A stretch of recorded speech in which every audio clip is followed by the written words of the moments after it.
Movie की शुरुआत में हमें हॉली नाम की लड़की को दिखाया जाता है जो अपने सर में कुछ इलेक्ट्रिक डिवाइस डाल रही होती है, जिससे उसे काफी दर्द भी हो रहा होता है और वो बहुत ही दुखी दिखाई देती है। लेकिन वो खुद को संभालती है और अपने ऑफिस में पहुंच जाती है जहां पर एक पार्टी चल रही थी। इसी दौरान हॉली एक चाकू लेकर वहां पर मौजूद आदमी पर बेरहमी से लगातार अटैक करके उसे मार देती है, जिसके बाद हॉली अपने बैग में मौजूद गन निकालती है और खुद को शूट करके सुसाइड करने की कोशिश करती है, लेकिन वो ऐसा नहीं कर पा रही थी। तभी वहां पर पुलिस पहुंच जाती है जिस पर वो गोलियां चलाने लगती है, जिससे वो लोग उसे शूट करके मार देते हैं। फिर सीन शिफ्ट होता है और हमें वॉस नाम की लड़की को दिखाया जाता है जो एक असेसियन थी, जो एक मशीन की मदद से लोगों की बॉडी को पजेस करके उन्हें मारती थी। यहाँ पर यह बात भी साफ हो जाती है कि उसी ने ही हॉली की बॉडी को पजेस करके उस ऑफिस में मौजूद आदमी को मारा था। इसके बाद हमें गीडर नाम की वॉस की हैंडलर को दिखाया जाता है जो एक रिटायर्ड असेसियन थी। वो वॉस को उसके पास्ट से जुड़ी हुई कई चीजें दिखाती है और उससे उस चीजों से जुड़ी हुई स्टोरी के बारे में पूछती है, जिससे कंफर्म हो सके कि वॉस का दिमाग पूरी तरह से ठीक है या नहीं।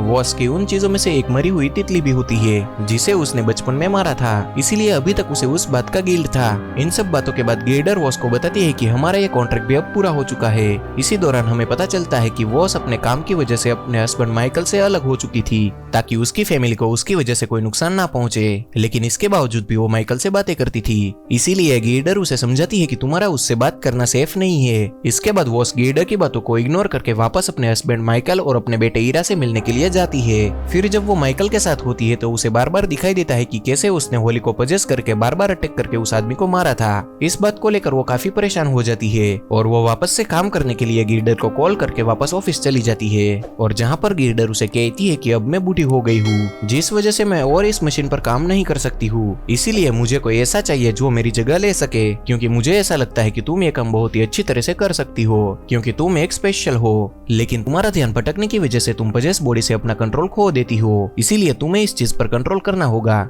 इसके बाद गिल्डर वॉस को एक फोटो दिखाती है जिनमें उसने उस ऑफिस में मौजूद आदमी को बहुत ही बेरहमी से चाकू से अटैक करके मारा था, जबकि उसके पास पहले से ही गन मौजूद थी। इसीलिए गिल्डर वॉस से इस बात का रीजन पूछती है, लेकिन उसके पास इस बात का कोई भी जवाब नहीं था। फिर नेक्स्ट फोटो में गिल्डर वॉस को उसके नेक्स्ट टारगेट के बारे में बताती है जिसका नाम कॉलिन होता है और वो कई सालों से कोकीन की डीलिंग करता था, लेकिन फिर उसे अपनी एक अमीर क्लाइंट से प्यार हो जाता है जिसका नाम एवा था, जो कि जूथरो कंपनी के सीईओ जॉन की बेटी थी।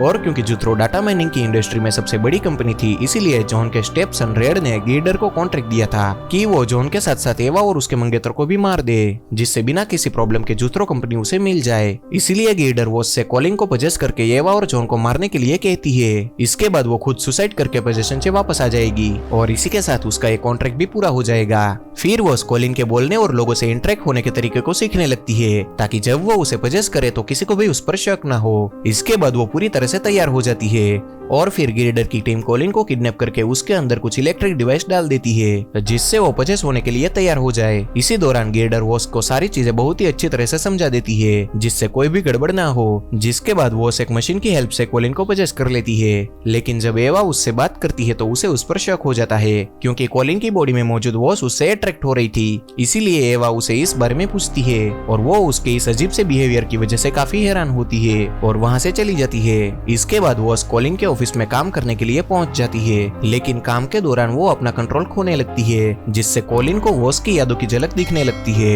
लेकिन कुछ ही देर में वॉस फिर से कॉलिन की बॉडी में पूरी तरह से कंट्रोल कर लेती है, लेकिन वो अपनी फैमिली को बहुत ही ज्यादा मिस कर रही थी। इसीलिए वो अपनी फैमिली को देखने के लिए अपने घर के बाहर पहुंचती है, लेकिन वो चाहकर भी अंदर नहीं जा सकती थी। इसी दौरान वहां पर जाने की वजह से वॉस एवा के घर पर काफी लेट पहुंचती है, जिससे एवा काफी ज्यादा परेशान हो गई थी। फिर वो कॉलिन यानी कि वॉस को अपने कुछ फ्रेंड से मिलवाती है जिसके साथ वॉस कॉलिन से अलग बिहेव करती है, जिस वजह से एवा उसे उसके ऐसे बिहेवियर का रीजन पूछती है क्योंकि उसे लग रहा था कि कॉलिन परेशान है, लेकिन कॉलिन यानी कि वॉस इस चीज के लिए साफ मना कर देती है। फिर अगले दिन वॉस इलेक्ट्रिक डिवाइस की मदद से फिर से कॉलिन के माइंड को रिफ्रेश करने लगती है। इसके बाद कॉलिन यानी कि वॉस एवा के साथ जॉन की पार्टी में पहुंचती है जहां पर वो काफी डरी हुई दिख रही थी, इसीलिए एवा उसे ड्रिंक करने के लिए बोलती है। तभी गिल्डर वॉस को सभी लोगों के बीच में जॉन से लड़ाई करने के लिए बोलती है जिससे सभी लोगों को जॉन के मरने के बाद लगे कि लड़ाई की वजह से कॉलिन ने जॉन को मार दिया। इसी वजह से कॉलिन यानी कि वॉस इस तरह से बिहेव करती है जैसे उसने बहुत ही ज्यादा ड्रिंक कर ली हो। फिर वो जॉन के पास पहुंचती है और उससे वो बहुत ही बदतमीजी से बात करती है, जिससे एवा उसे रोकने की कोशिश करती है, लेकिन वो उससे भी बहुत ही बदतमीजी से बात करती है, जिस वजह से उसे घर के बाहर निकाल दिया जाता है। फिर वो सभी लोगों के जाने के बाद जॉन के पास पहुंचती है। हालांकि जॉन उसे वहां से जाने के लिए कहता है, लेकिन कॉलिन की बॉडी में मौजूद वॉस जॉन पर लगातार रोड से अटैक करने लगती है और उस रोड को जॉन के मुंह के अंदर डाल देती है। तभी वहां पर एवा भी आ जाती है, जो ये सब देखकर बहुत ही ज्यादा डर जाती है और वहां से भागने की कोशिश करती है,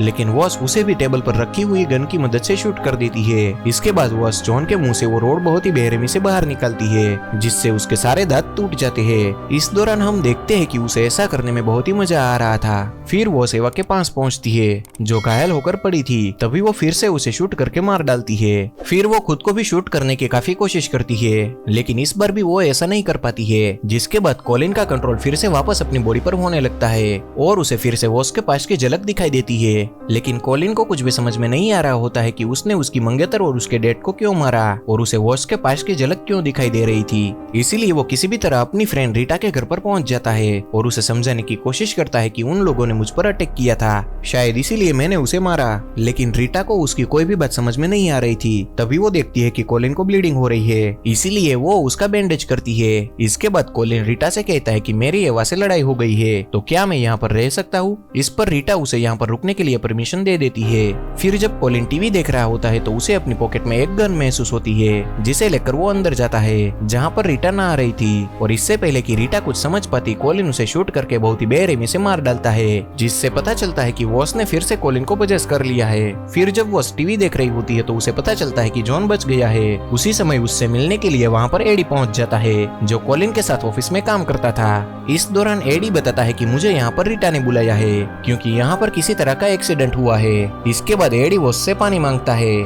और वो मौके का फायदा उठाकर उसे इलेक्ट्रिक शॉक देकर बेहोश कर देता है। फिर जब वॉस को होश आता है तो वो एडी की ओर गन पॉइंट कर देती है और उसे शूट करने ही वाली होती है, लेकिन तभी एडी उसे समझाता है कि मैं भी गिल्डर के लिए ही काम करता हूँ, इसीलिए जब मुझे पता चला कि तुम्हारा कंट्रोल अपने होश से धीरे धीरे खत्म हो रहा है तो मैं यहाँ पर तुम्हारी हेल्प करने के लिए आ गया। ये सुनकर वॉस खुद को शूट करने के लिए बोलती है, लेकिन वो इस चीज के लिए साफ मना कर देता है और कहता है कि मैं यहाँ पर सिर्फ तुम्हें तुम्हारा कंट्रोल वापस देने के लिए आया हूँ। जिसके बाद वॉस बेड पर लेट जाती है और एडी उसका ट्रीटमेंट करके कॉलिन के माइंड में चेंजेस करने लगता है ताकि उसका कंट्रोल वो वॉस को दे सके।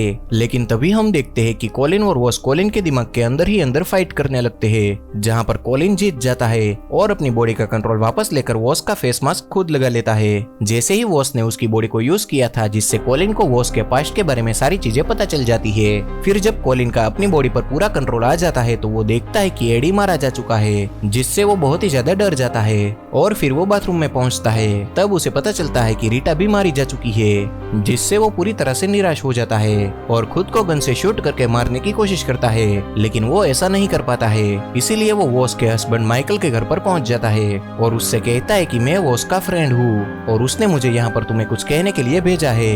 लेकिन माइकल समझ जाता है कि वो झूठ बोल रहा है, इसीलिए वो दरवाजा बंद करने की कोशिश करता है, जिसे कॉलिन धक्का देकर उस पर अटैक कर देता है और उसे गन दिखाकर धमकी देकर पूछता है कि वॉस कहाँ पर है, जिससे माइकल बहुत ही ज्यादा डर जाता है और उसे कहता है कि वो यहाँ पर नहीं है, वो अपने काम से बाहर गई है। जिस पर कॉलिन परेशान होकर उसे पूछता है कि उसने मेरे साथ क्या किया है और ये मेरे साथ क्या हो रहा है, लेकिन कॉलिन को उसका कोई भी जवाब नहीं मिलता है। इसीलिए वो माइकल के सर पर गन रख के चिल्लाने लगता है और कहता है कि क्या तुम ये देख रही हो ना, अगर तुम बाहर नहीं आई तो मैं इसे मार दूंगा। तभी उसे वॉस अपने दिमाग के अंदर दिखाई देती है और कहती है कि तुम्हें यहाँ पर नहीं होना चाहिए और मैं तुमसे इस बारे में बात करना चाहती हूँ। तब कॉलिन कहता है कि तुमने मेरे साथ क्या किया है, जिस पर वो बताती है कि तुम मेरे कंट्रोल में थे, जिससे तुमने एवा के साथ साथ जॉन को भी मार दिया। हालांकि इस बात के लिए कॉलिन साफ इनकार कर देता है। तब वॉस उसे पूछती है कि क्या तुम्हें याद भी है कि एवा के साथ क्या हुआ था। तभी वहाँ पर कॉलिन कहता है कि मैंने उसे नहीं मारा क्योंकि मैं ऐसा नहीं कर सकता हूँ, ये सारी चीजें तुमने पहले से ही फिक्स करके रखी थी, इसीलिए अब मैं तुम्हारे हस्बैंड माइकल को भी मार दूंगा। जिस पर वॉस उसे कहती है कि ठीक है, अगर तुम ऐसा ही चाहते हो तो तुम उसे मार दो। उसी समय माइकल कॉलिन पर अटैक करके उसकी गन गिरा देता है और फिर उसी गन से कॉलिन पर अटैक करने की कोशिश करता है, लेकिन कॉलिन के हाथ एक बड़ा सा नाइफ लग जाता है जिससे वो माइकल का हाथ काट कर अलग कर देता है। इसी दौरान वो गुस्से में लगातार उस पर अटैक करके उसे वहीं पर ही मार देता है। इसके बाद कॉलिन फिर से सुसाइड करने की कोशिश करता है, लेकिन वो ऐसा नहीं कर पाता है। उसी समय माइकल का बेटा ईरा कॉलिन के गले पर चाकू से अटैक कर देता है, जिससे कॉलिन उसे भी शूट करके मार देता है। फिर ज्यादा ब्लीडिंग होने की वजह से कॉलिन खुद भी मारा जाता है, जिससे वॉस भी आजाद हो जाती है। लेकिन इसी दौरान कॉलिन के मरने से पहले वो देखती है कि ईरा को भी किसी ने पजेस कर रखा था। फिर जब वॉस को होश आता है तो वो देखती है कि गिल्डर ने भी किसी को पजेस कर रखा था, जिससे ये बात कंफर्म हो जाती है कि ईरा को किसी और ने नहीं बल्कि गिल्डर ने पजेस किया था। इसके बाद गिल्डर वॉस से पूछती है कि क्या तुम ब्रेक लेना चाहोगी, जिसके लिए वो साफ साफ मना कर देती है। और फिर गिल्डर उसका रूटीन चेकअप करती है और वो उसे उसके पास्ट से रिलेटेड चीजों को दिखाकर उसके बारे में पूछती है। लेकिन इस दौरान जब वो उस मरी हुई तितली के बारे में बता रही होती है तो हम देखते हैं कि उसे उस बात का कोई भी गिल्ट नहीं है, और इस बात से गिल्डर काफी खुश दिखाई देती है, क्योंकि अब वॉस किसी भी डर और किसी भी हिचकिचाहट के बिना ये काम कर सकती थी और वो उसके इस काम को आगे ले जाएगी। इसी के साथ हमारी ये मूवी यहाँ पर खत्म होती है। तो दोस्तों, अगर आपको हमारी ये वीडियो अच्छी लगी हो तो प्लीज लाइक करें, शेयर करें और सब्सक्राइब करना बिल्कुल भी ना भूलें।